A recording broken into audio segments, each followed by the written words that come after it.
May 30 ഈ തീയതിയിൽ തിരുസഭ അനുസ്മരിക്കുന്ന വിശുദ്ധർ: വിശുദ്ധ ഫെർഡിനാൻഡ് തൃതീയൻ രാജാവ്, വിശുദ്ധ അനസ്റ്റാസിയൂസ്, വിശുദ്ധ ബാസിൽ, വിശുദ്ധ എമ്മേലിയ, വിശുദ്ധ ഗെബിനൂസ്, വിശുദ്ധ ക്രിസ്പുലൂസ്, വിശുദ്ധ എക്സു ഒറൻസിയൂസ്, വിശുദ്ധ ഫെലിക്സ് പ്രഥമൻ പാപ്പ.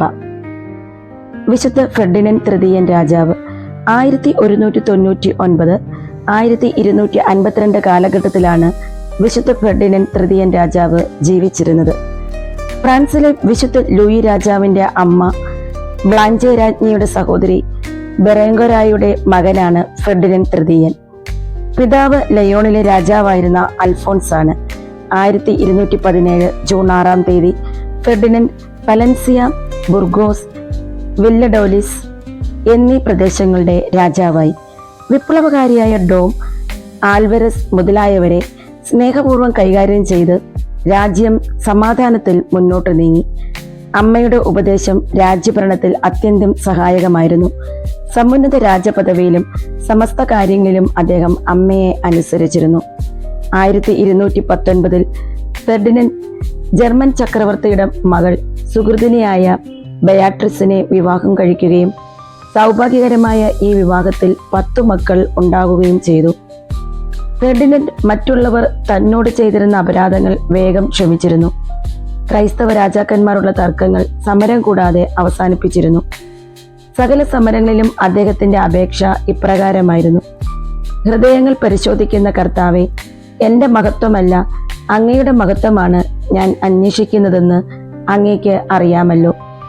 ക്ഷണിക രാജ്യങ്ങളല്ല, അങ്ങയുടെ പരിശുദ്ധ മതത്തിന്റെയും അതിലുള്ള വിശ്വാസത്തിന്റെയും വളർച്ച മാത്രം ഞാൻ തേടുന്നു.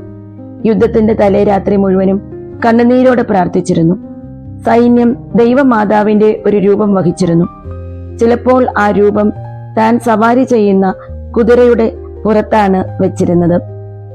1230 ഫെർഡിനാൻഡിന്റെ പിതാവ് അൽഫോൺസ് മരിച്ചപ്പോൾ ലയോൺ രാജ്യവും കൂടി ഫെർഡിനാൻഡിന്റെ കീഴിലായി 3 കൊല്ലമെടുത്തു. ആ രാജ്യത്തെ സമാധാനം സ്ഥാപിക്കാൻ 1234 ഫെർഡിനാൻഡ് മുഹമ്മദീയരുടെ നേരെ തിരിഞ്ഞ് അവരെ തോൽപ്പിച്ചു. യുദ്ധവിജയത്തിന് ആനന്ദത്തെ രാജ്ഞി ബയാട്രിസിന്റെ മരണം കലുഷിതമാക്കി. 1236 ഫ്രാൻസ് രാജകുടുംബത്തിൽ നിന്ന് ഡോവഗർ രാജ്ഞിയെ വിവാഹം കഴിച്ചു. പ്രസ്തുത വിവാഹത്തിൽ 3 മക്കളുണ്ടായി. ആഫ്രിക്കയിൽ കയറിയ മുഹമ്മദീയരെ പിടിച്ചടക്കണമെന്ന ഫെർഡിനാൻഡിന് ആഗ്രഹമുണ്ടായിരുന്നെങ്കിലും രോഗം അതിനനുവദിച്ചില്ല. കണ്ണുനീരോടെ ഉറക്കെ കുമ്പസാരിച്ച് വിശ്വാസപ്രകടനം ചെയ്തു.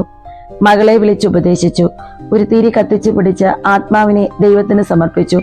ദൈവമാതാവിന്റെ ലുത്തിനിയായും ദൈവമേ ഞങ്ങൾ അങ്ങയെ വാഴ്ത്തുന്നു എന്നുള്ള സ്തോത്രഗീതവും ആലപിക്കാൻ ആവശ്യപ്പെട്ടു. തത്സമയം 1252 മെയ് 30 തീയതി ഫെർഡിനാൻഡ് ഈ ലോകത്തോട് യാത്ര പറഞ്ഞു. ഈ ദിവസം നമുക്ക് ഇങ്ങനെ വിചിന്തനം ചെയ്യാം: രാജകീയ പദവികളും ബഹുമാനങ്ങളും വിശുദ്ധിയോട് യോജിച്ച് പോകാവുന്നതേ ഉള്ളൂ. ഹൃദയം ദൈവത്തിൽ ഉറച്ചു നിൽക്കണം. വിശ്വാസത്തിൽ അടിപതരരുത്. വിശുദ്ധനായ ഫെർഡിനാൻഡ് തൃതീയൻ രാജാവെ, ലോക സമാധാനത്തിന് വേണ്ടി പിതാവായ ദൈവത്തോട് നിരന്തരം മധ്യസ്ഥം വഹിച്ച് പ്രാർത്ഥിക്കണമേ.